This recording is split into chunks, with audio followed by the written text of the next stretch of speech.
என்ன வச்சிருக்கீங்க? இதுல என்ன பால் இருக்கு? எருமை பால் இருக்கு. அப்ப எனக்கு வேண்டாம். ஏய், ஏன் வேணாம்? எருமை பாலும் வேணாம். எங்க பெரியவரு பசும்பால் வாங்கிட்டு வர சொன்னாரு. எருமை பால் இருக்குன்னு, ஆனா பசும்பால் இல்லேன்னு நானா? இருக்கா? அட கிறுக்கா, புற மாசத்துல பிறந்தவனே, எதையும் முழுசா கேட்டு போங்கடா. ஏன்டா அவசரப்படுறீங்க? கொண்டா. ஏன்டா புடுங்குற? என்ன எருமை பாலை பிடிக்கிறீங்க? பொறுமையாயிடுறா. இது எருமை பால் தான். இது என்ன பாலு? எருமை பாலு. இப்ப என்ன பண்ற? ஊத்திட்டீங்க. என்னண்ணே மறுபடியும் எருமை பாலை பிடிக்கிறீங்க? அட மடையா, இது பசும்பாலு. அது எப்படி?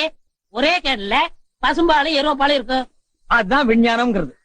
ஒரே வயித்துல ஒரு ஆணும் ஒரு பொண்ணும் பிறக்கிறது இல்லையா? ஒரே வாயில ஒரு இட்லி வடையை சாப்பிடுறது இல்லையா?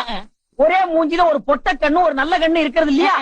அதே மாதிரி தான் ஒரே கேன்ல ஒரு பசும்பாலும் ஒரு எருமைப்பாலும் ஏன் இருக்க கூடாது? அது எப்படி இருக்குங்கிற? அதான் விஞ்ஞானம்ங்கிறது.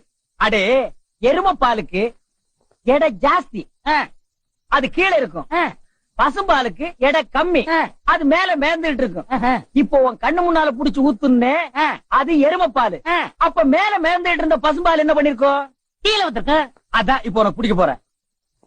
இது என்ன பாலு? பசும்பாலு. விஞ்ஞானம். நான் யாரை ஏமாத்தி வியாபாரம் பண்ணலப்பா.